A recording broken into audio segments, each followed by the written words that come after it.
you. Thank you. Wow. Oh, boy, oh, boy, oh, boy. I wish those cameras would show the crowd. They don't do that. You know, we had people standing. It is seriously cold outside. Do we agree? Seriously. And they were standing outside for hours. You're tough up here. You're tough up here. Not a lot of people could do that. And we waited like a little while. We had to get everybody in. It's packed. This is a record crowd, and it's just packed. But we had to get them in. We had to get them in. Folks, we have a revolution going on. People are tired and they're sick of the stupidity that we're seeing coming out of Washington. They're sick and tired of it. Sick and disgusted. And I'm disgusted. I've never seen anything like it in my life. And by the way, be careful, because we made Iran a real power. We gave them $150 billion. Now think of it. Think of it. And now they want more. So we gave them, think of this, if you really look at it, what they've done. We gave them...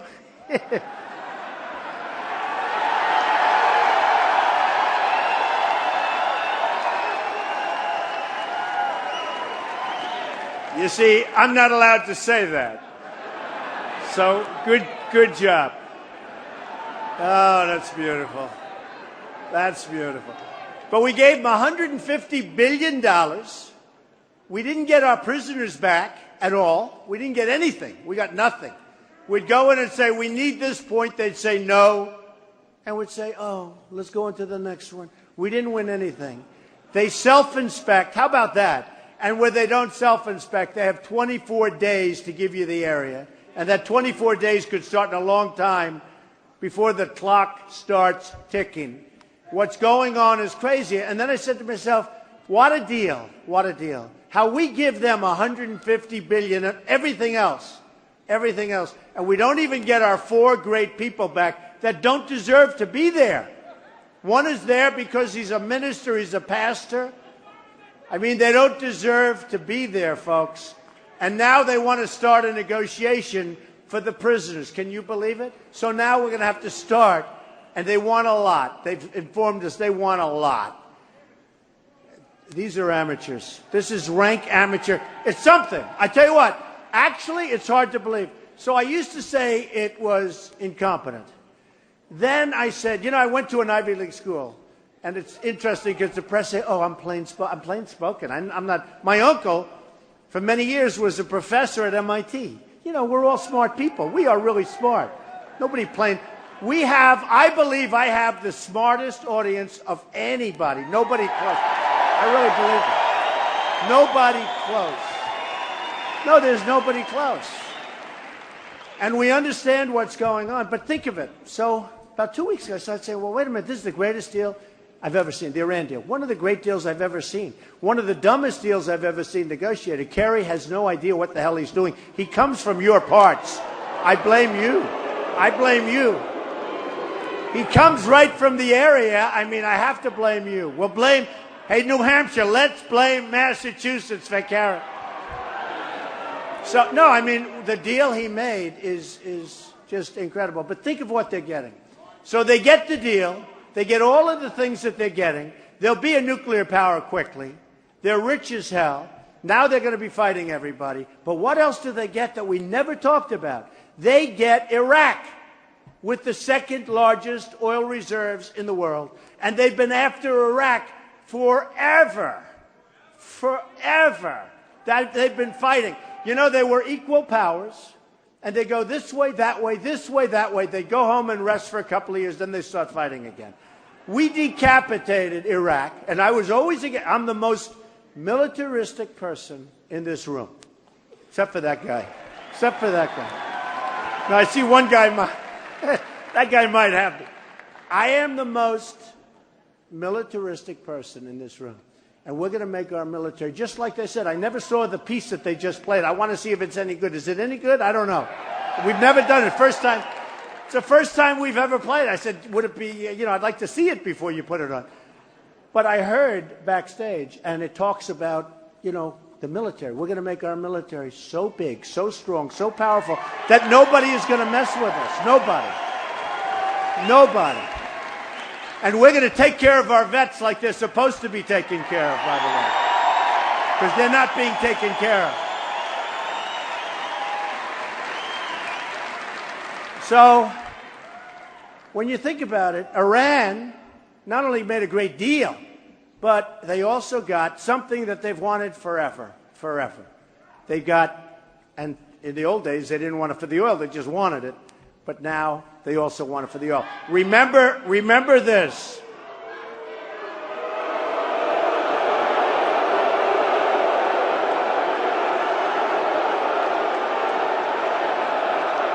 Bye-bye. Bye-bye.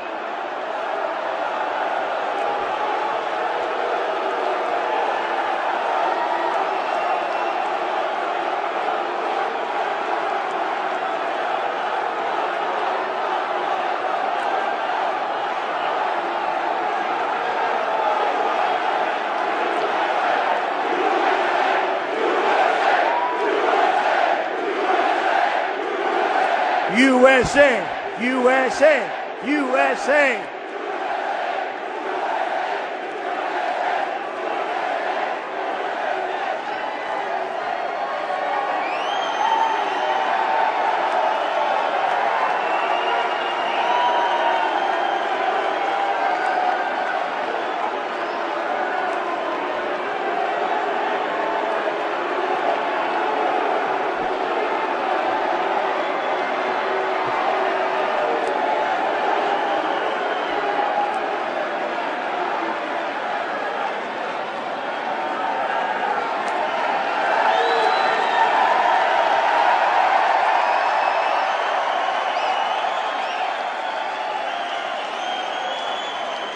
You know, it really is amazing.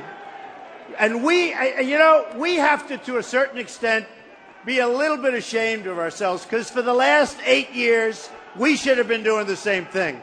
We should have been doing the exact same thing. Oh, there's a remnant. There's a remnant left over. Yeah, maybe get the remnant out.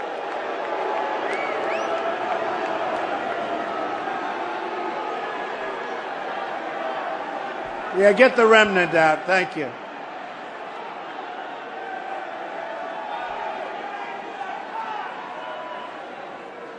It is incredible, isn't it, though, folks? And, you know, it's actually, if you think about it, it's very rude. It really is very rude.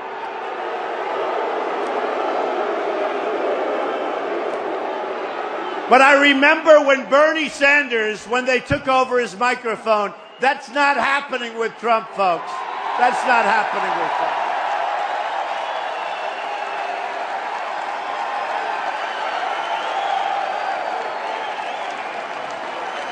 Remember that? Wasn't that a pathetic scene? This is going to be our leader. I mean, I don't want to have to help Hillary. Although, in a certain way, I'd rather run against Hillary. I don't know. But I have to say, that scene when he lost control of his mic was pathetic. And this is what we have leading our country. No, not here. Not here. So remember this. What they did, we should have been doing for many years. We should have been doing it. Why didn't we do it? It's ridiculous. But here's the story. If I spoke to those young people, now they may have a problem. They may have that. They may have something else. Because why would they do it? What's going on there? They don't even know what they're asking for. But I guarantee if we sit down with some of them within a short period of time, what are we asking? We want our country to be great again. We want jobs to be brought back. I mean, you know, there's really nothing radical. We want good health care. Obamacare is a disaster. We're going to repeal it and replace it. We want good health care. Think of it. We want a strong military. We want to be protected. Now, maybe they'll say, oh, well, we don't want to be protected. Or maybe they'll say, well, we don't want health care. Maybe they'll say, who cares about Social Security? We're going to save Social Security, folks. We're not going to change the deal on you. We're not going to change the deal. We're going to save it. And, you know, when you think of it, all of the different things that we all want, you would think they'd want, and it's very simple. So,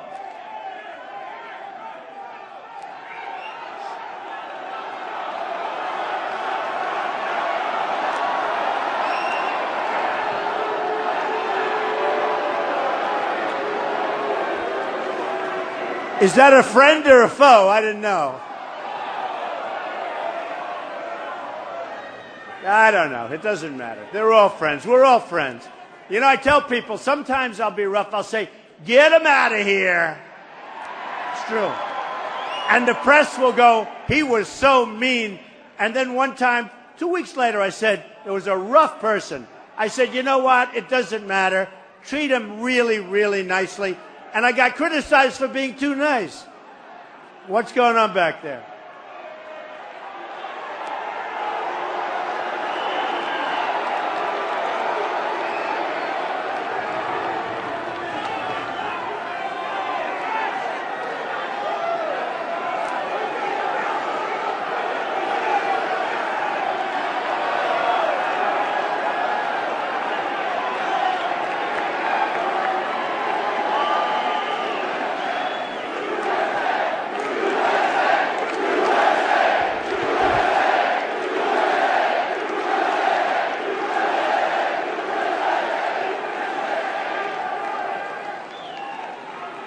Isn't this more fun than a regular boring rally?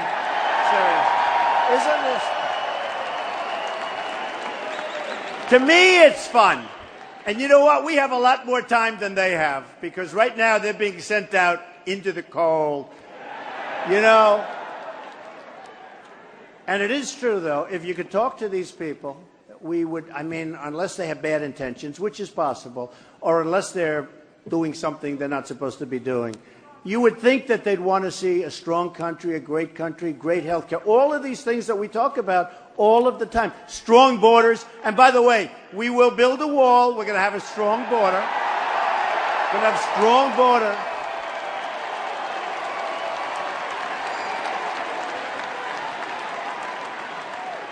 And up in New Hampshire and Massachusetts, you have a tremendous problem with drugs. You know where much of that's coming from. We're going to stop it, and we're going to work with the people that really have had the problem, and we're going to try like hell to get them better, because they have to get better. But you know where that stuff is coming from? They're not going to be sending it over so easy anymore, folks. They're not going to be sending it, because you have a tremendous problem up here. Tremendous. You have the heroin problem up here. It's incredible. And it's funny, when I come to different locations, I go to different locations, they don't talk about it so much.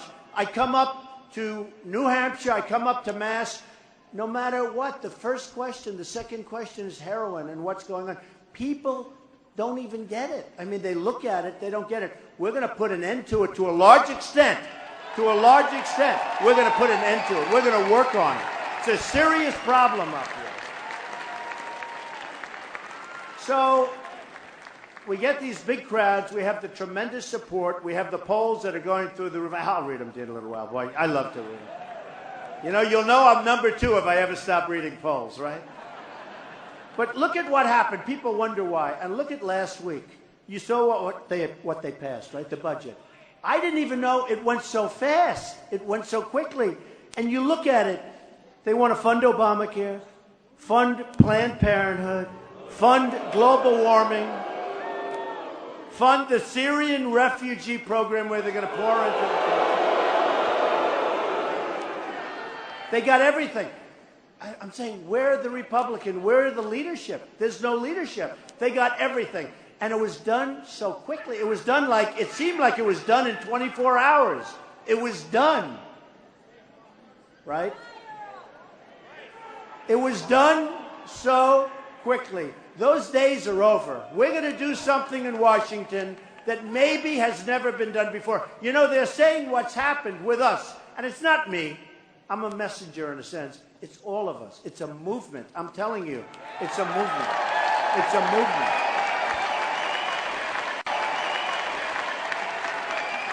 People used to call it the silent majority. We're not silent anymore, folks. We can't be silent anymore. We're the noisy majority. We're not silent anymore. We're not going to take it anymore. We're not taking it.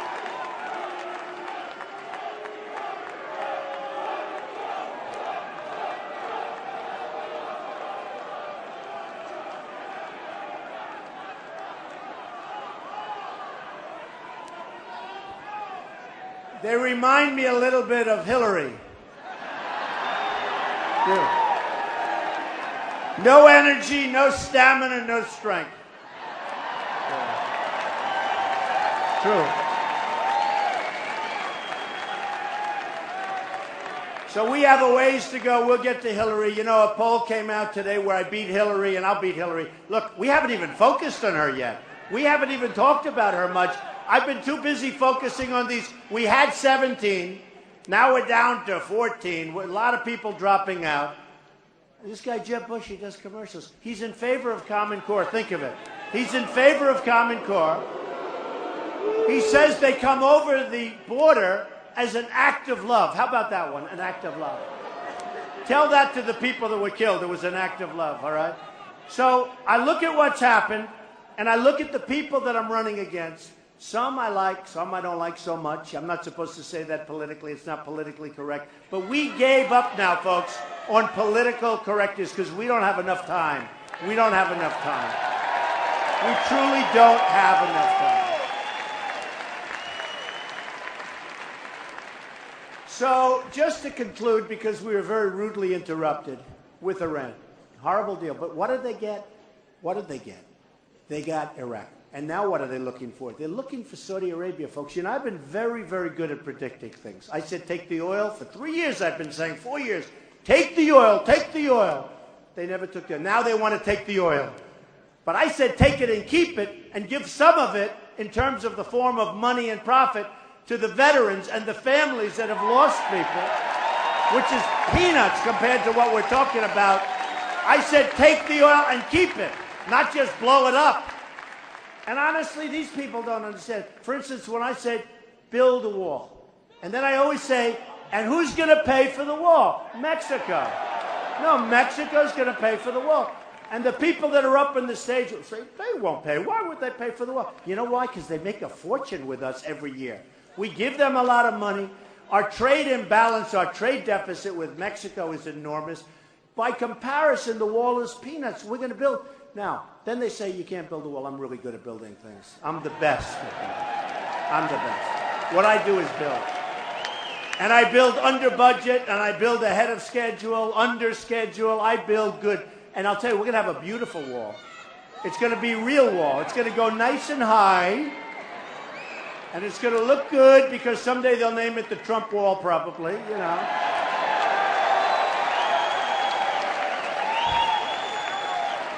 But when I say to the politicians that Mexico's going to pay, and they even come back and see me, and you know, they're friendly. They say, Don, you're not going to be able to get them to pay. I say, so easy. It's so easy. It's like I tell the story about Ford, right? Ford's building a $2.5 billion plant in Mexico.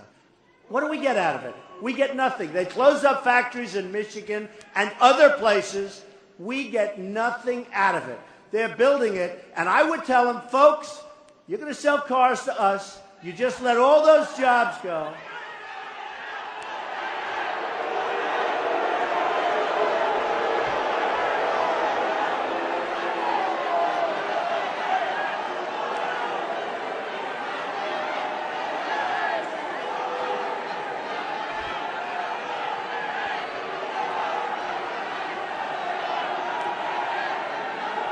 Yeah, get them out, please.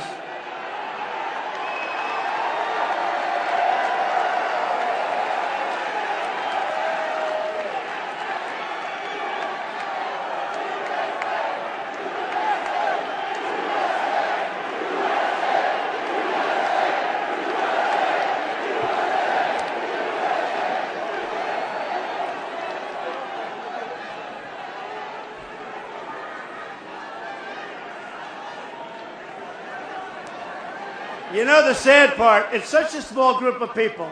We have thousands of people here. We set a record in the history of this, and tomorrow the headlines will be protesters. That's what it's going to be. And they do it purposely. They wait 4 or 5 minutes and they do a protest. Yeah, get them out.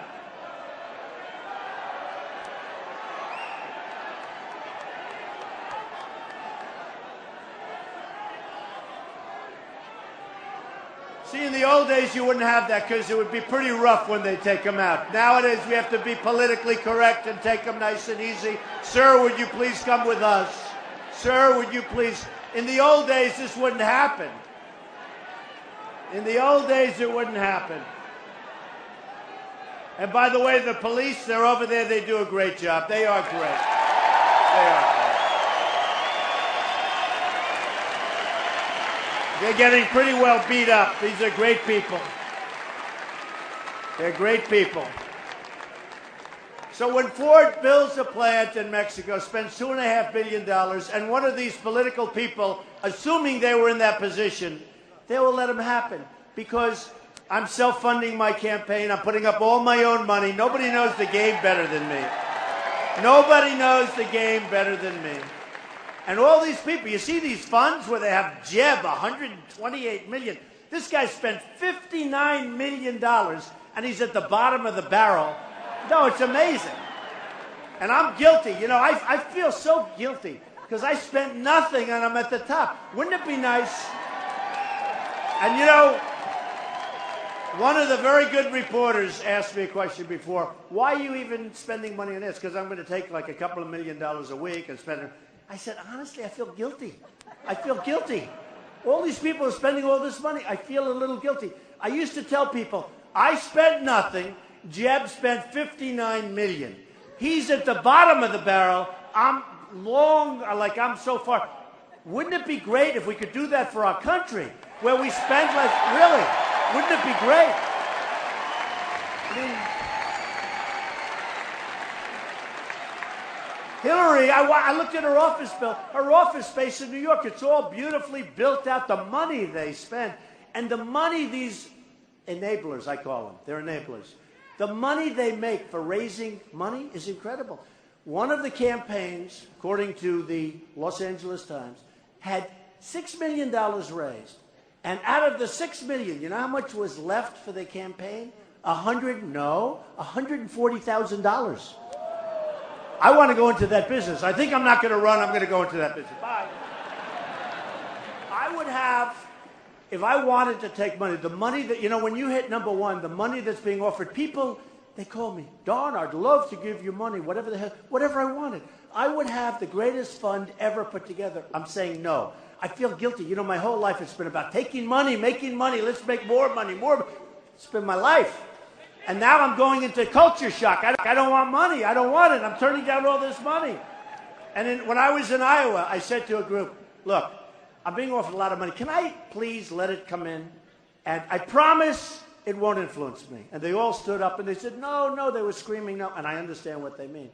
Because you're going to be influenced. So, with Ford, if, let's say, Hillary is president. 4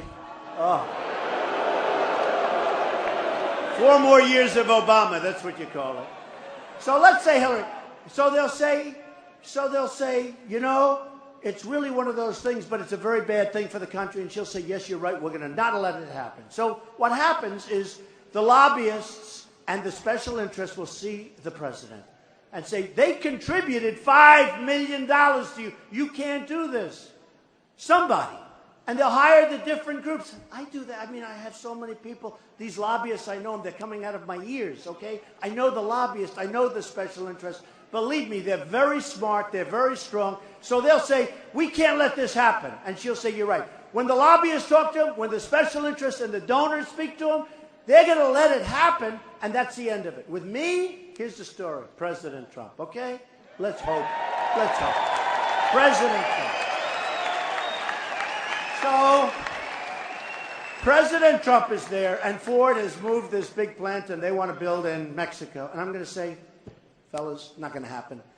You're losing jobs. We're not going to do it. And here's the story. What you do is immediately change. I will be hit by more people I know, but nobody gave me anything because I'm not taking their money. And I'll say, no, no, no. And then finally I'll say, here's the story. And I'll tell the top people, you are going to do the following. You're going to build a plant in Mexico, and every car and truck and part that you sell, it comes right through the border, and you know what? You're going to pay 35% tax on those cars and those parts and those trucks. Because it doesn't help us. It doesn't help us. And I'll tell you what's going to happen. I guarantee this. This is too easy. I have the greatest businessmen in the world. Carl Icahn just endorsed me. All of the businessmen. They all love Trump. I'm going to use these brilliant guys. I don't want to pay them anything. I'm going to say I'm not going to pay. They'll do it. But here's what's going to happen. Within 24 hours to maybe, if they want to play hardball, 48 hours, okay? They're going to say, no, we're not going to do it. That's all right. Don't worry about it. Just, enjoy your plant in Mexico. Have a good time. They will call up and say, Mr. President, please, it's not right. I say, no, we want you to build in the United States. They will call back and they will say, Mr. President, we've decided to build in the United States. That's what's going to happen. That's what's going to happen. That is what is going to happen. And they'll build in the United States. Nabisco is moving one of their big plants from Chicago into Mexico. We're losing our jobs to China, to Vietnam. You look at what's going on with Japan. Japan is killing us. They're selling millions of cars to us. We sell them like practically nothing by comparison. We need our best. We have the greatest businessmen and women in the world. We don't use them. We use political hacks to negotiate deals. We have a trade deficit with China, $505 billion, not million, billion dollars a year. What kind of a partner is that? And then I see Obama giving in his tent. I offered to build a ballroom. Remember, I said I'll build a ballroom at the White House. We'll get 5 great architects. You'll pick the one you want. $100 million at least. I offered to do it. They didn't even return my phone call. They use a tent. Okay. So they have a tent, big tent on the White House on the lawn. And the president of China is coming in and they wine him and dine him. I said, he's taking advantage of us. He really is taking advantage. You don't do that when people take advantage. So here's what happened. I would talk about June 16th, I announced. Everybody said, forget it. Polls came out. Nobody believed I was going to run. And then I said, I got to do it. There's too many stupid things happening. It was driving, right? No, I didn't want to do it. I didn't want to do it. Honestly, I have this great company. I have a great family. I didn't want to do it. I just couldn't take it anymore. I'm looking at these things that are happening. I look at the Iran deal. I look at all of these things that are happening. And I say, how can we continue to go on? We owe $19 trillion. They just made this stupid budget deal that's going to increase it by trillions.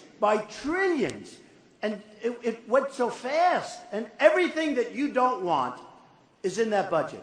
And I say, where was Paul Ryan? Where are all these people that are supposed to be representing our interests? Where were they? Where are they? Where are they? Nobody's representing our interests. So here's what happened. So I announced, and everyone said, all the pundits, most of them are morons, but all of these pundits, this George Will, you take away the glasses or the little spectacles, you will say he's a dumb person, okay? I'm telling you. He's a dumb guy. Big, strong, he wants to go with Iraq and he wants to fight and all. Great job, George. You really great job. But all these guys, Karl Rove, he spends hundreds of millions of dollars on campaigns. He doesn't win anything.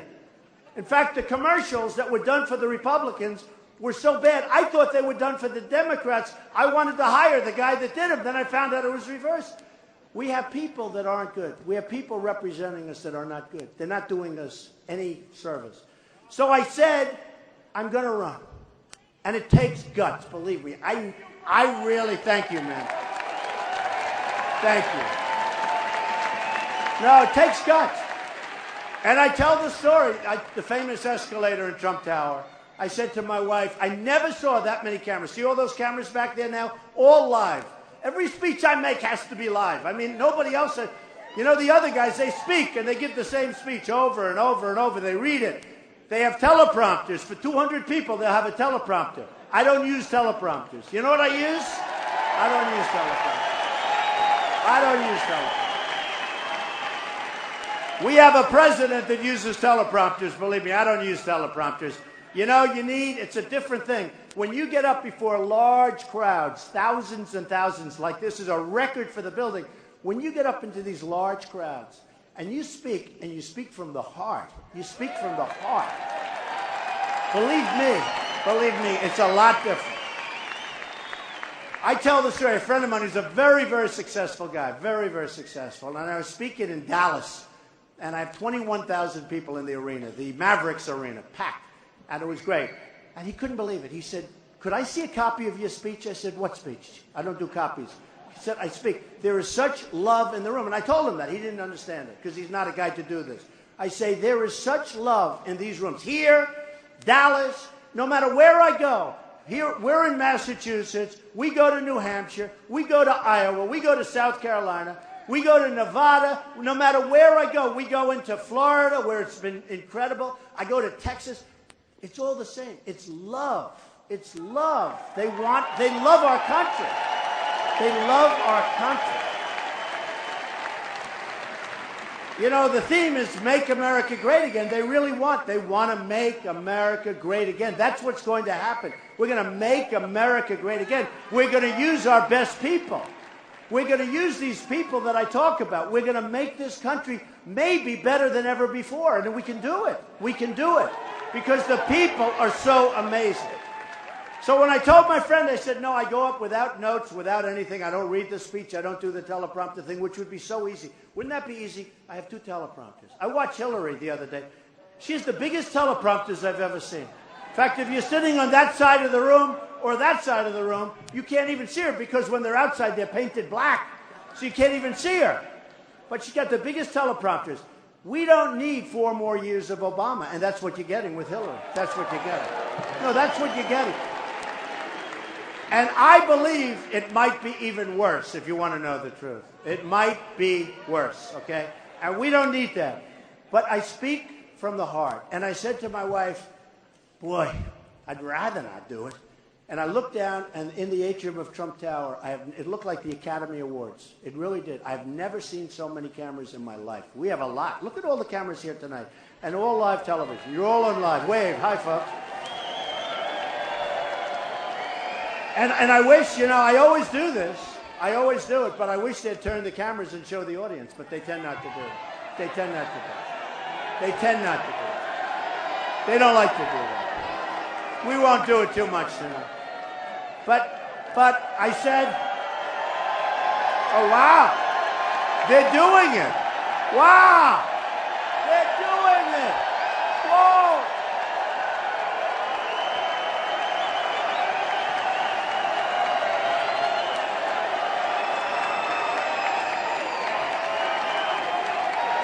That is so amazing. They did it. They turned the cameras. Whoa. That is so amazing. So I said to my wife, we really have to.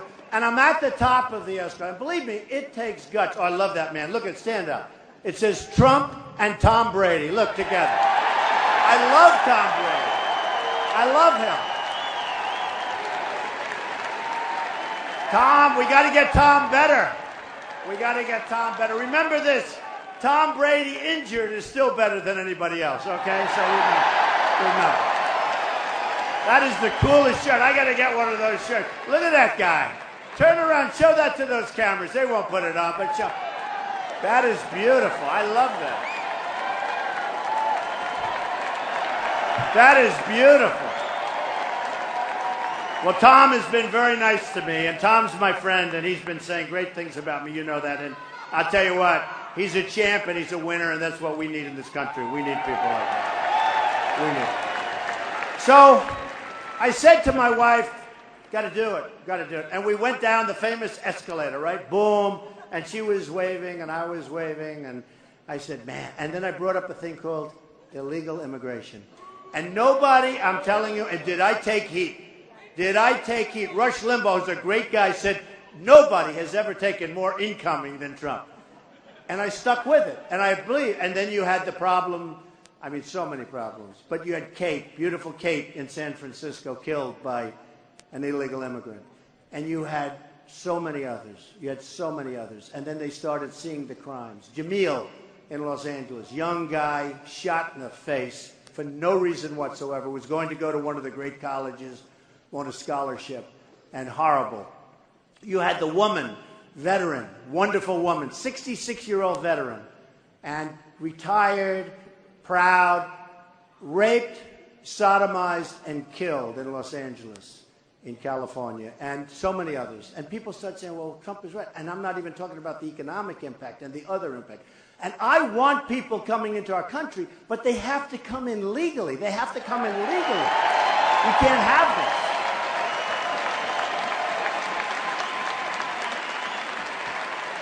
So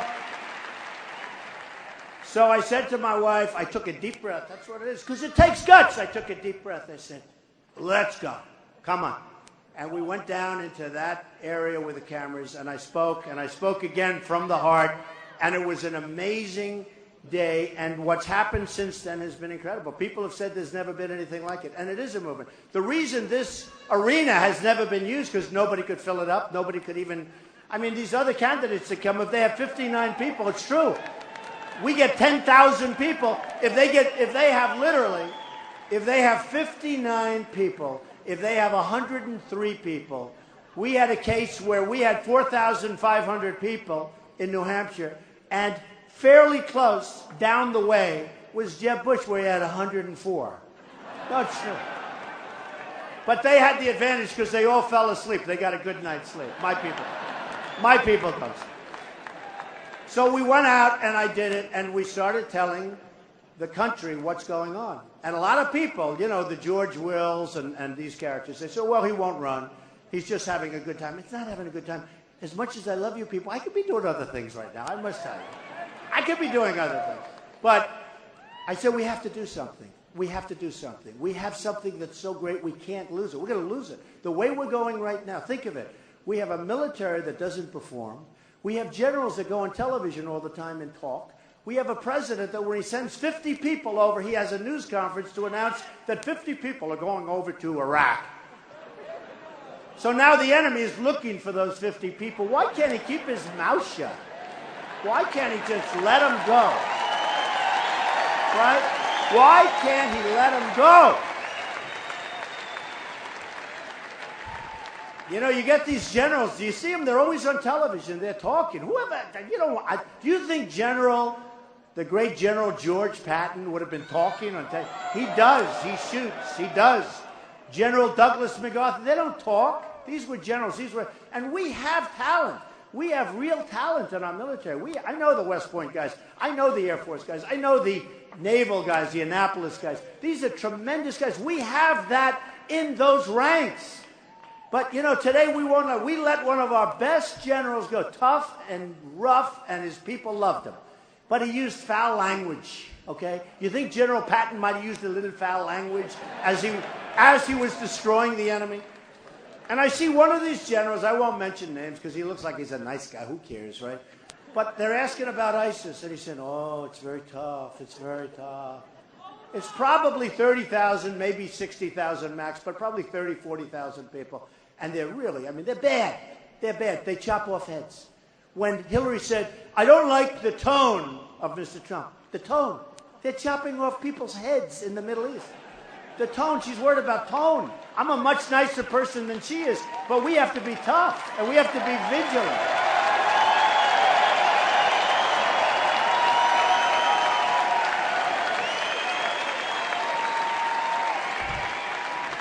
So I said to my wife, look, let's do it. We go down. We did a great thing. And that's when the whole thing with illegal immigration came up. And it was, you know, originally everybody was going crazy. And then now they can't, I mean, now they're trying to. I heard one of the candidates, and I won't say who because he happens to be a very nice guy, but he was being interviewed this week. First time I heard it. And he was talking, and they're talking about, and those people over there are nodding. They know exactly what I'm going to say. He was talking about what we're going to do. We're going to build a wall. He says, we're going to build a wall. Now, here's the good thing. He's a politician, so he wouldn't know where to start. You know, I know how to build a wall. Okay? I know exactly how to build a wall. I know the footings. I know how deep they have to go. I know how high we can go with the precast. I know everything. They don't know. They don't know. And they won't know how to ask for the money back either. They won't know about that. But my wife's sitting there. She said, darling, that's the first time I've heard it. He just said, we're going to build a wall. It's the first time. Nobody's going to beat us on this issue. And it's not a question of being beat. It's got to be done right. It's got to be done right. We either have a country or we don't. We either have a border or we don't. It's got to be done right, folks. It's got to be done right. So I made the announcement, and a few people, including my wife, she said, you know if you run, you're going to win. I said, I don't know. I don't want to be embarrassed. She said, but if you don't run, if you just say you're going to run, you're never going to see anything in the polls, and you're going to be... I said, well, I don't know. Because before I announced, nobody thought they were going, if Trump runs, we promise Trump is going to run. I was getting these lousy because nobody believed it. She said, you're going to actually have to go out, and actually you're going to have to announce, and you're going to have to run. Now, if you run, you're going to win. So I said, well, I just want to make it special. Make it special again. And I said, all right, look. So we did it, and I announced. And, you know, bing, bing, bing, all of a sudden. And then they said, well, he won't fire, you know, Form A, which is basically you have to then. So I announced, and the pundit said, oh, he announced. Wow, that's surprising. Then they say, well, he'll never file Form A. Form A basically is a one-page, you sign your life away, right? I signed that. They said, whoa, he signed it. Then they said, well, he'll never file his financials because maybe he's not as rich as everybody thinks. So we have a long time to file the financials, and we have lots of 45-day extensions. And I filed it ahead, almost 100 pages, the longest financials. Oh, not another one of these characters. I'm in the midst of my best story. I think they're on our side, right? Are they on our side or not? Yes, I think so. It's all right. Let them shout a little bit. Just, you know, take them out. So I file the financials. The press goes down. They're dying to see what is it, because, you know, I'm a private company. So it turns out much bigger, much stronger, very little debt, tremendous income, the whole thing. And some of the great assets of the world. You look at 40 Wall Street, you look at Trump Tower, you look at all of these buildings, you look in San Francisco, a big chunk of the Bank of America building, 1290 Avenue of the Americas, all this stuff, the great land. And they're saying, wow, unbelievable. You haven't heard too much about it, right? They were going to go after me. You wouldn't believe it. In fact, the people said they'd never seen a crowd of reporters down there wanting to look at a form. So they looked, and they saw, and it was great. The reason I mention that is not braggadocious. It's a kind of thinking mentally that we need running the country. That's the kind of thinking we need. It's what we need. We need it. I don't want to give a Sergeant Bergdahl, where we get Bergdahl, a dirty, rotten traitor. No, think of it. And they get 5 killers that are right now back on the battlefield wanting to kill everybody in front of them, including us, okay? That's the kind of deal. And we knew that Bergdahl was a traitor when we made the deal because a general and a colonel were there. And we knew it, and we still made the deal. We gave them 5 people. 5 people for one dirty, rotten traitor. No good. We're not making deals like that anymore. We're not making deals like that anymore. So the polls just kept going up and going up. And then last week, a couple of weeks ago, we had a debate. And every online poll, look at this, every online poll said I won the debates, okay? You have Drudge, who's a great guy, 46% Trump. Don't forget, that's with like 15 people. 46% of the vote I get. Time Magazine, 49%. What do I have? They didn't even pick me the person of the year they were supposed to. They picked a woman who's allowed millions of people to come into Germany. And now, by the way, did you see they had to cancel their New Year's Eve? They got problems, folks. I could have told you that, folks. Here's one, Slate, 51%. U.S. News and World Report, 69%. PBS, on the liberal side, 69% Trump.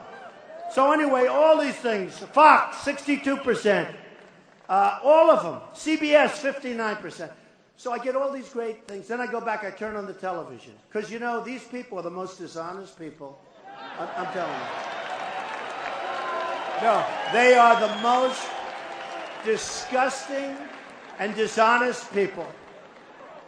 And, you know, Putin called me, he said, Donald Trump is brilliant, and Donald Trump is the leader, and he said nice things about me. You know, my people that are running it said, oh, you should maybe give him those statements back. That's not it's not good. Anybody calls me brilliant, they can call me brilliant, okay? Why would I tell them that? They would love to have that. But wouldn't it be nice if we actually could get along with other countries? Wouldn't that be a positive thing? You know, Russia, in all fairness, we spend so much money. We're fighting everybody. We get nothing. We never win the fights. We don't win economically. We don't win in trade. We don't win anything.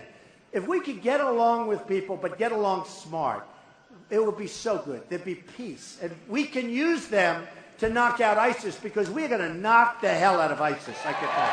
We're going to have to do it. We have no choice. We're going to do it. And they want to do it too. So the polls come out, and I have the debate. And then right after the debate, I went up 11 points. But I also did something else that became controversial. I said, we got to find out who's coming into our country. We don't know who's coming into our country. And we've got to find out, we've got to figure out, because something's going wrong. When you have what happened in Paris, when you have what happened in Los Angeles, when you have what happened in California, when you have all of these incidents, when you have people flying airplanes into the World Trade Center, flying airplanes, that's right, flying airplanes, think of it, into the Pentagon. When you have the Boston Marathon, where it was so seriously, I mean, when I watched that, that was one of the saddest things I've ever seen. These incredible people with joy, and they're running, and their families are cheering them on. And I've gotten to meet so many of the people that were so severely hurt. And it's amazing. Their attitude is amazing. These are amazing people. But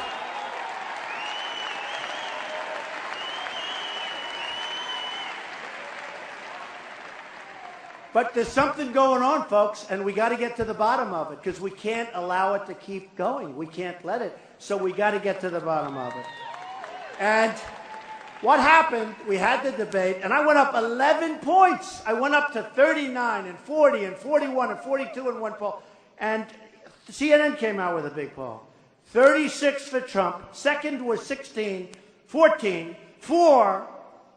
Bush was 3. Bush? That's not good. How would you like to spend $59 million in your 3? See this young guy over here? Stand up. Stand up. If I spent $59 million on him, he'd be at least 5, okay? Really.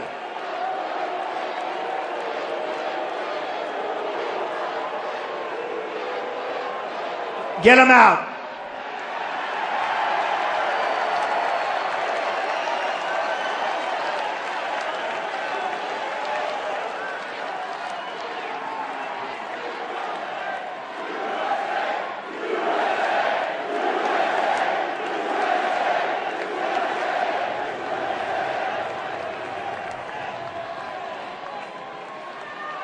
What's the purpose? What do they do? I feel bad. I feel sorry for them, actually. What do they get out of it? Who's getting them to do that? Bye, sweetheart. Thank you, darling. So one of the things that came out in the CNN poll, on the economy, 55%. On the budget, 51%. But what happened is after really France, after Paris, it took a big turn. And people all of a sudden, they want me to handle trade, and they know I'll do that. I'll put Carl Icahn, I'll put other guys. Believe me, we will do beautifully on trade. We're not going to be losing $505 billion. Believe me. We'll take it back. And we'll take back our jobs. We're going to take back our base. We're going to take back that manufacturer. All right. But it changed. And all of a sudden, people wanted safety and security. And it came up, illegal immigration. Trump is almost at 50% with 15 or 16 people. And then ISIS. Who can handle ISIS best? Trump is almost at 50% with all of these people running. Foreign policy. I win on foreign policy. So people want to see somebody that knows what the hell he or she is doing. And we are going to do something special. We are going to do something special. We are going to really do something special. So I won't even go over the other polls. I love talking about them. Some of the other candidates says, isn't it terrible the way he talks about polls? It's because I'm number 1. If I was number 2, I wouldn't even be talking about them. I promise. But as long as I'm number 1, we're talking about those polls. So we have a president that won't use the term radical, right? What's the word? Radical Islamic terrorism. How do you solve a problem when you refuse to say what the problem is? You don't solve it. You don't solve it. So what we're going to do, and we're going to do it together, and I'm telling you, people, and these people have been writing about it, and they hate like hell to do it, but they say they've never, in this country's history, seen anything like what's happening with, not with me, with us. They've never seen anything. They've never seen anything like it. We are going to be smart in our country. We are going to be unpredictable in our country. We are not going to tell the enemy that we're leaving Iraq on such and such a day in 18 months. So the enemy goes, when I'm watching television, I'm saying, I see this, and I see, what? That must be a mistake. Maybe it's a camouflage. It didn't. That was the date they left. So the enemy goes back, we leave, and boy, did they knock the hell out of everything, right? ISIS comes along. I said, take the oil. They didn't take the oil. All these things. We're going to be smart, but we're going to be unpredictable. We're not going to be telling, and I know a lot of people, one of the reporters said to me tonight, well, you have to explain exactly what are you going to do. I said, I really don't want to tell you. You know, when I kept saying the oil, it took me 1 year to actually announce it because so much pressure was being, I said, I don't want to tell people. I want to surprise them. I want to take the oil, but I don't want to tell them I'm taking the oil. Does that make sense to anybody? I want to surprise them one night at about 11:30 when it's dark and go in there and take it. But, you know, the press is saying, but you have to do it. You have to say, you have. So I end up saying, 3 years ago, I end up saying, take the oil, take the oil, take the oil. Now everybody's saying, now it's tougher to take. But we have to be unpredictable. We have to be smart. We have to be tough. We really need, though, more than anything else, the spirit this country has is unbelievable. But we're losing our spirit. I thought that Barack Obama, one thing I would say, I thought he'd be, at a minimum, I thought he'd be a great cheerleader for the country. And he's been a great divider. It's a divided country. It's a country with so much hatred. It's got so much hatred. We are going to take our country and we're going to fix it. We're going to make it great again. We are going to fix our health care. We are going to take care of our vets. We are going to fix our military. We are going to strengthen our borders. We're going to build the wall, but we are going to strengthen our borders. We have great Border Patrol people. These are amazing people, and they're told to stand back, let people flow across, stand back. That's not happening anymore. We have a country. We are going to make it great again. We're going to make it greater than ever before. I love you all. I love you all. You didn't frankly have the balls to put country before party.